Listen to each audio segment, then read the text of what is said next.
ব্রাহ্মণবাড়িয়া শহরের দক্ষিণ মোরাইলে বাস করেন ৩৮ বছর বয়সী মাখন মিয়া। ২ দশক আগে স্বাভাবিক থাকলেও হঠাৎ ২০০১ সাল থেকে শারীরিক পরিবর্তন দেখা দেয় তার। ওজন বৃদ্ধির পাশাপাশি ক্রমশ অস্বাভাবিক মোটা হতে থাকেন তিনি। এতে চলাফেরা সহ কাজকর্ম করতে পারছেন না দরিদ্র মাখন মিয়া। এখন তার ওজন প্রায় ৩০০ কেজি।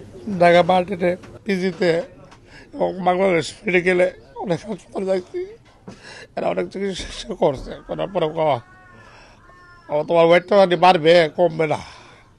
আমাদের বাংলাদেশে এই ধরনের পরীক্ষা নিরীক্ষা নাই, হয়তো তো তুমি টাকা পয়সা লাভ নেই, বাইরে চেষ্টা করো।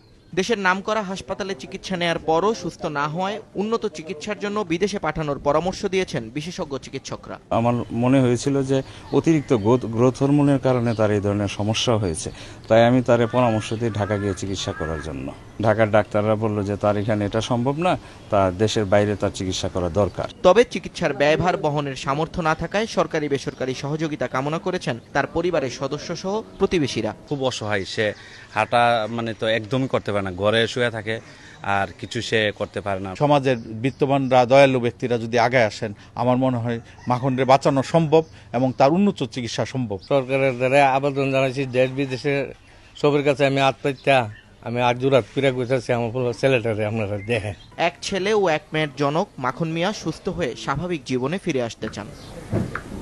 সময় সংবাদ, ব্রাহ্মণবাড়িয়া।